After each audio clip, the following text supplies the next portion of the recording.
Pada acara pembukaan Konferensi Asia Afrika tahun 1955, Presiden Soekarno menghimbau untuk membangun Asia baru, Afrika baru yang bebas, damai, merdeka, tidak terikat pada blok manapun. Pidato ini diberi judul Let's and New Asia and Africa Reborn. Pidato inilah merupakan inspirasi untuk munculnya gerakan non-blok di dunia.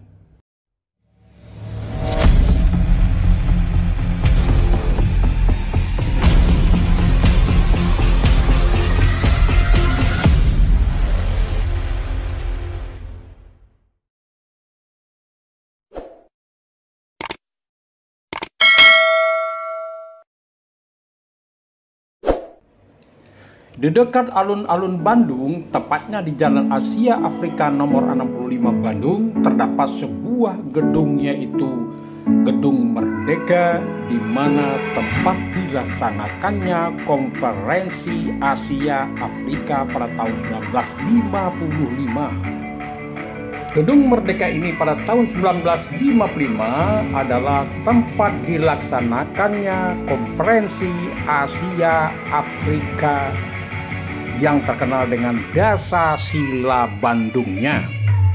Gedung Merdeka ini sebelumnya adalah pusat atau tempat pertemuan bangsa-bangsa Eropa, khususnya bangsa Belanda, yang pada umumnya terdiri dari penguasa kebon dan opsir-opsir Belanda. Nama perkumpulan dari organisasi tersebut adalah Société Concordia, yang didirikan pada tahun 1879 dan gedung ini dibangun pada tahun 1895. Gedung Merdeka yang berada di Jalan Asia Afrika Braga Bandung ini sekarang merupakan memorabilia Konferensi Asia Afrika yang terdiri dari gedung utama, tempat sidang utama dari Konferensi Asia Afrika 1955. Di sampingnya adalah gedung tempat memorabilia yang sekarang jadi museum yang diresmikan pada tanggal 24 April 1980 bertepatan dengan 25 tahun peringatan Konferensi Asia Afrika. Bangunan samping dari Gedung Merdeka ini memiliki koleksi, yaitu pameran tetap atau pameran statis berupa benda-benda 3 dimensi dan foto-foto dokumentasi yang menggambarkan jalannya peristiwa Konferensi Asia Afrika, termasuk juga profil dari kepala-kepala negara peserta serta diorama pembukaan Konferensi Asia Afrika oleh Presiden Soekarno. Di gedung utama Merdeka kita melihat hall besar di mana Konferensi Asia Afrika tahun 1955 berlangsung. Kondisi mebel mulai dari panggung, kursi, dan lain-lain sebagainya adalah dalam kondisi asli. Belum ada yang dirubah, termasuk juga layout tempatnya. Saudaraku, inilah dia diorama pembukaan Konferensi Asia Afrika oleh Presiden pertama RI, yaitu Soekarno. Dan di sini juga masih terlihat mebel asli yang digunakan oleh peserta Konferensi Asia Afrika. Dan juga termasuk bendera-benderanya adalah bendera asli. Ini adalah emblem Konferensi Asia Afrika yang dibagi-bagikan kepada para pengunjung dan peserta atau delegasi Konferensi Asia Afrika. Di sini juga terdapat sebuah gong yang dipergunakan dalam acara pembukaan Konferensi Asia Afrika yang dihiasi dengan bendera dan nama negara peserta konferensi. Jalan Asia Afrika Braga Bandung dijadikan sebagai titik nol dari kota Bandung. Di samping itu, di sepanjang trotoar Jalan Asia Afrika juga dipasang bola-bola batu yang diukir dengan nama negara serta dikasih bendera kecil negara tersebut. Beberapa meter dari Gedung Merdeka ini kita masih melihat dua hotel yang pernah digunakan oleh delegasi Konferensi Asia Afrika, yaitu Hotel Savoy Holland dan Hotel Preanger, dalam kondisi asli sama seperti tahun 1955.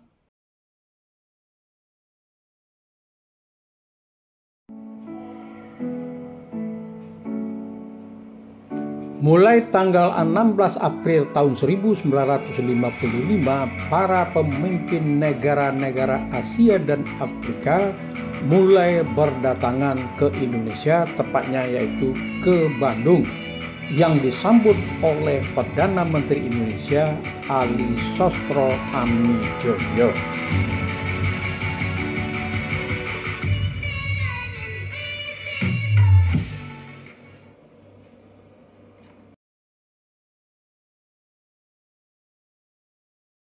Pada tanggal 16 April 1955, Perdana Menteri Ali Sastro Amidjojo bersama Menteri Luar Negeri Sunario menyambut kedatangan para delegasi, antara lain Perdana Menteri Republik Rakyat Tiongkok Zhou Enlai, Perdana Menteri Mesir Gamal Abdul Nasser, Perdana Menteri India Pandit Jawaharlal Nehru, Perdana Menteri Birma UNU, Perdana Menteri Sri Lanka Sirjon Kotelawala.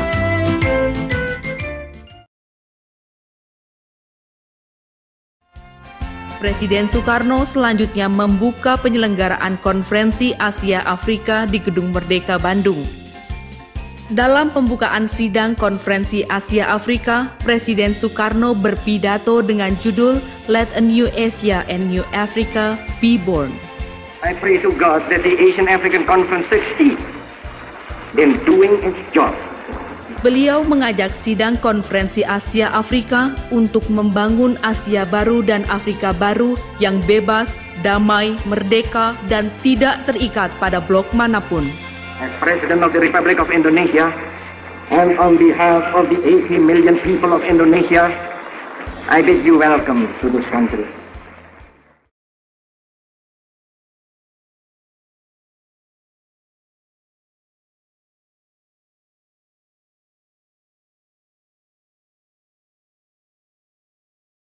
Dalam pidatonya, Perdana Menteri Ali Sastro Amidjojo menyampaikan asal-usul, dasar, dan tujuan Konferensi Asia Afrika, serta mengharapkan Konferensi Asia Afrika dapat memberikan sumbangan bagi perdamaian dan kerjasama dunia.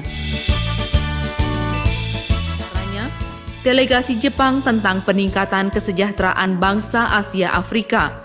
Delegasi Jordania mengingatkan para peserta konferensi untuk menjaga perdamaian dunia, khususnya Palestina. Delegasi Liberia menganggap konferensi ini sebagai kebangkitan bangsa Asia Afrika. Delegasi Pakistan berbicara tentang peningkatan hubungan ekonomi, politik, dan budaya. Delegasi Filipina berbicara tentang kebebasan berpolitik. Delegasi Syria berbicara tentang meningkatkan perdamaian di tengah ketegangan dunia akibat Perang Dingin. Dan delegasi Republik Rakyat Tiongkok tentang keinginannya untuk melaksanakan prinsip-prinsip peaceful coexistence dalam hubungan internasional.